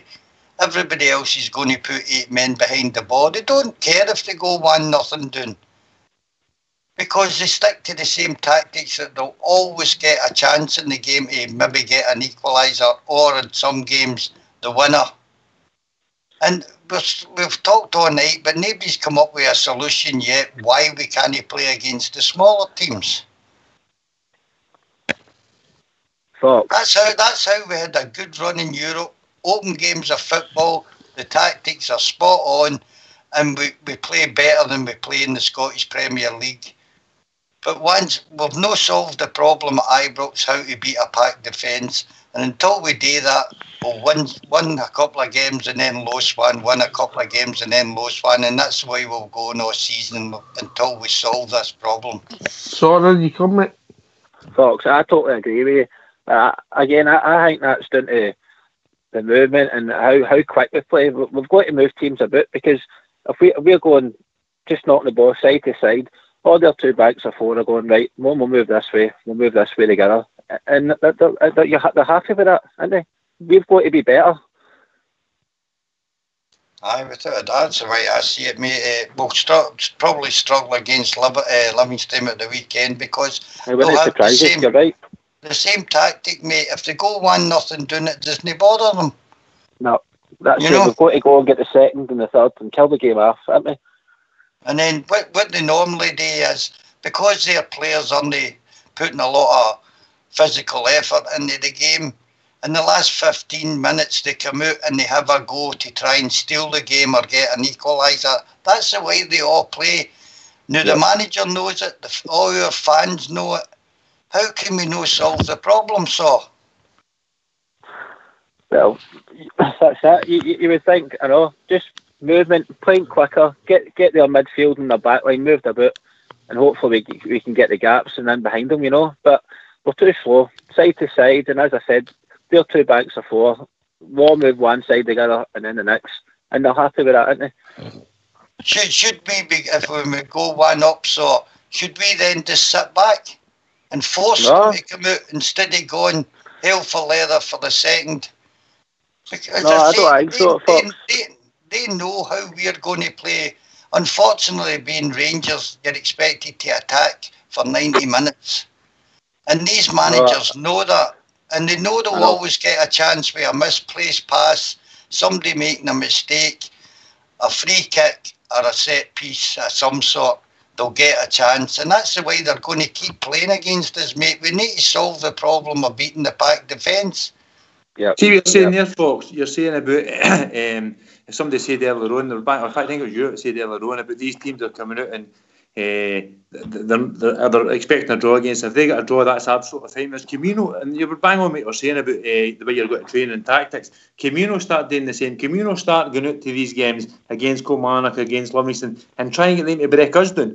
Instead of us trying to break them down, Camino try and break us down and do the exact same. Camino do the exact opposite for what they're doing to us. I mean, because I just looked earlier now, Kilmarnock's played 23, I think it was 22 games in 2 games at home in the cup this season, and they've won 12 games. That's good going. That's a good for a team. That's a good Hingway. So how do we not go to these teams, for example, Livingston and Saturday, and I'm not saying play a 4-5-1 and what Breckers doing, just to expect the point, but play a Hingway where they're going to have to come out and break us down, and then when we can hit them on the break, because that's what happened last night. We got hit in the break twice last night, and they scored against us. It seems so simple. I don't know how it's. George, how do you draw a team onto you that doesn't want to come out? If you're winning 1-0, Cushy, does it really matter? Aye, if you're winning, there'll be some spectacle on the telly, folks. But that's not the point, mate. The point is Rangers support wouldn't put up with it. That's the honest truth. No. But it's probably the solution in this league, mate. Go one up and go defensive, and if they don't want to come out, mate, then you start passing it about and passing it back to Alan McGregor, wasting time. Just do what they do to us. I don't know. I mean, is that not what Joe Worrell done? Anyway, I've talked long and hard about Joe Worrell. I mean, Joe Worrell had 50 yards of space.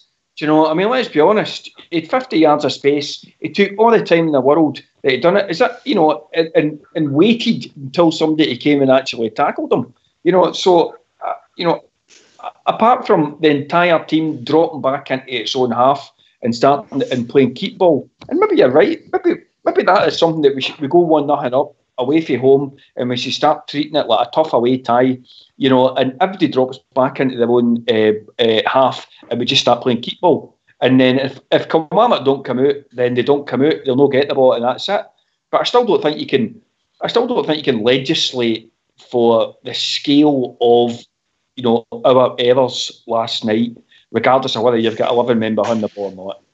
Did you think Joe Worrell had a terrible game apart from his mistake, Cushy?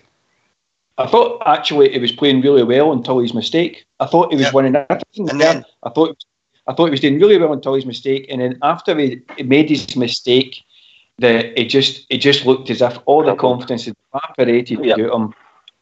And he really just didn't want to be there, And I remember watching McCoy saying he would have pulled him immediately. I agreed with McCoy. Chris Sutton said, "Well, what does that do for the guy's confidence?" Right? But frankly, I don't care what it does for his confidence, because A, as McCoy said, we've got a game to win, and B, bear in mind, Joe Worrell is not our player.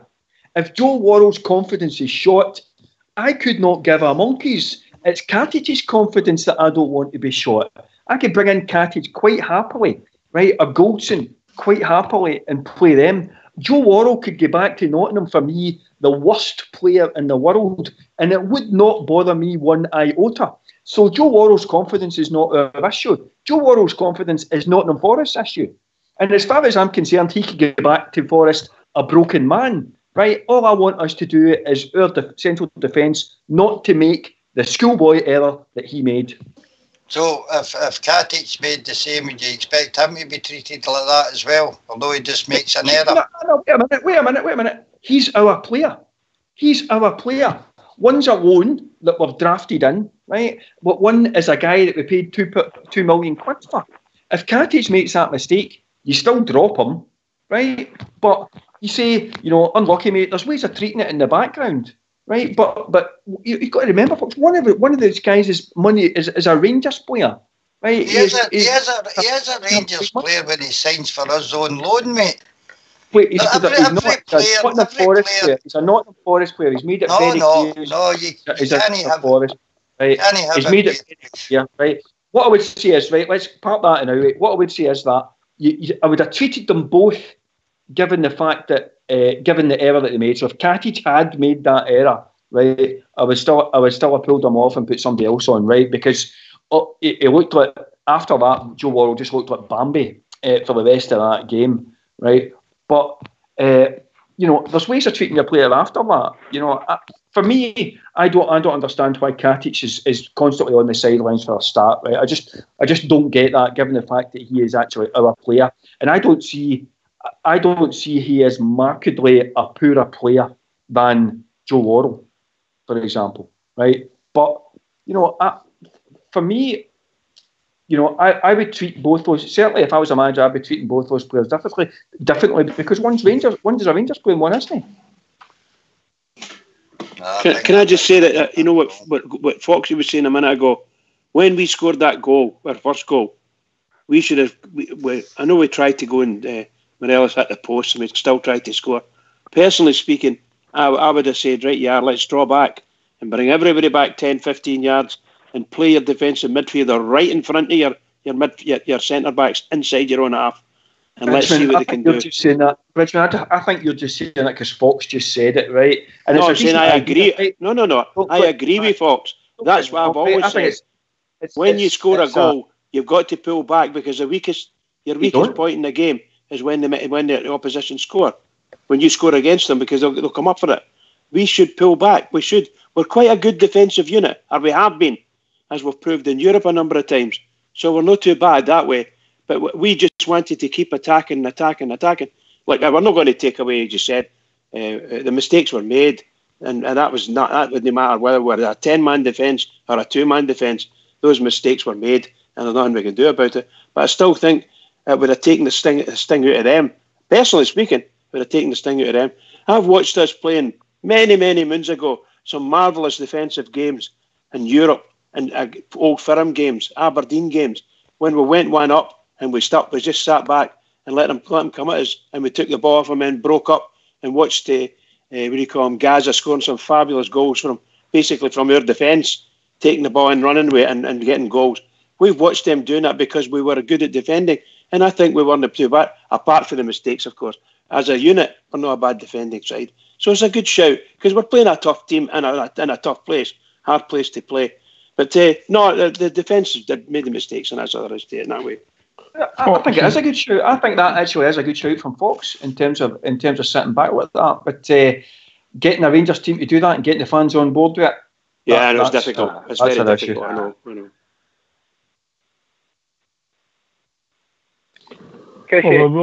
When you go. Sorry, Ox. Do you mind when we played Hamilton at Douglas Park and we won 4-1, and Katic was playing that day? All right, he didn't have the best of games, but he was dropped out the next game. Is that going to happen to Worrell on Sunday? Well, I think that's a $64,000 question. I think, is he going to drop Joe Worrell for that game? I think he'll be playing, but even though he shouldn't be, but I think he'll be playing. I think that's just stubbornness on the manager, and that's not good. That's not good management, in my opinion. Let's be honest. Would you start Defoe? I wouldn't start Defoe. Absolutely no chance. But he's brought him in. You know, apparently we're paying a lot of money for him as well. You know, is the manager going to be stubborn and stick with Defoe as well, simply because he's made the decision? Yeah, possibly. I believe Saw's dropping it tonight, mate. One of the best. Right, okay, lads. Call, thanks. No bother. Cheers. I'll see you soon. All right. Get Skype on your phone, mate. Will do. All right, lads. Cheers. Great caller. Absolutely. Bridgeman, you coming in? No, I was shouting, just saying good night to Saw there, that was all. Of course, I'd love to come in. There you go. The floor's all yours. Is this a finish up? No, not quite. Oh, okay then. No, I just to go back to what we were saying there about the defensive stuff. I really do believe in that. That most of the times I played, when you're playing in cup semi-finals and cup games, as soon as you score a goal, get yourself back there and stay there until the whole team's comfortable, and then you can start moving back up again. Admittedly, we're not at the level of Glasgow Rangers, that was for sure, but we played in some good level, good quality teams, and it gives the confidence right throughout the team if you can hold in for the first maybe 3-4 minutes after you score a goal and you get away with it. Then you can start to smooth it out again. You know, it's just sometimes it's the pressure's tremendous, as we've watched Rangers teams in the past doing, scoring goals, and all of a sudden we cave in and we lose. Not silly goals, but really tough goals to lose. You know, last minute things, slip ups, and that. Just that's the way I feel about it anyway, guys. Hopefully we start getting near to Sunday's game and we all pick up a bit cliche. I hope so. To be honest with you, all my optimism that I had after the Celtic game's completely evaporated after last night. I just feel really down about it. I feel really pessimistic. I feel that if we don't get our act together really, really quickly, we will be also ranked in the league by the end of this month. And I really do think that we need to, it is that serious, we really need to get our act together and get it together very, very quickly, because we've left us now, there's absolutely no room for manoeuvre. If we're going to win this league, we have to start putting points on the board, and not only that, we have to hope that Celtic start dropping them as well. So, we've got no leeway.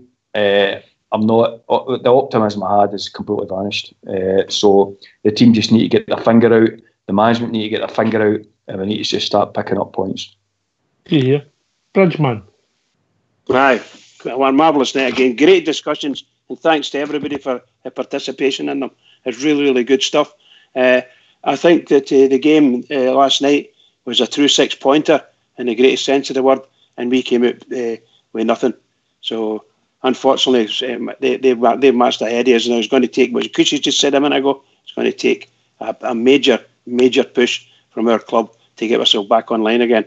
But can I just say to all the Rangers fans all over the world, particularly Rangers fans on here on Rangers Radio, every single one of us, we need to do it this time.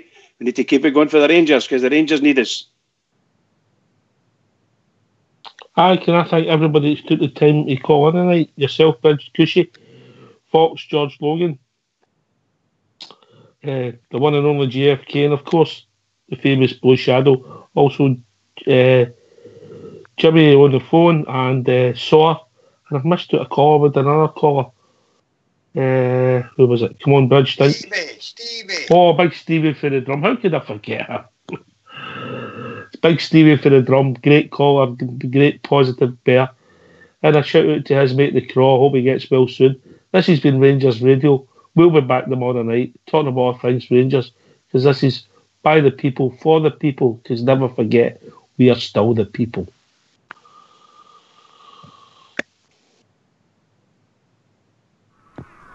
Now, Dunbar, McCready, forward to Meikle-John, to Dickey, back to Cunningham, and it's Morton over to Young, and neat pass to Brand. He hits it on, and yes, it's a goal! Listen to that Ibrox crowd roar as Rangers start the new year with a wonderful goal. And listen to Callum Kennedy as he sings with the crowd, the Rangers Chorus. Have you seen the Glasgow Rangers? Have you seen the boys in blue? They're admired by all who know them. If you saw them, so would you. Loved by all, they are good sportsmen. For fair play, they top the pole. There's a roar that beats old Hampden when they score the winning goal.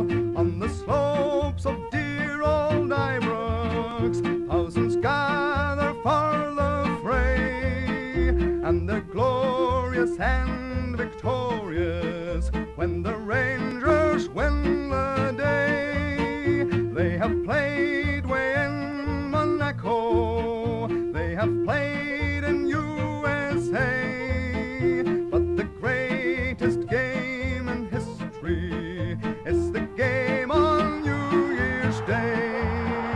It's the home of famous heroes, and their praises have been sung. Willie Waddle, Tory Gillick, Alan Morton and George Young. So when all my life has ended, and when death has made its mark, may they scatter all my ashes on the slopes of Ibrox Park. With the angels I'll be singing up in heaven.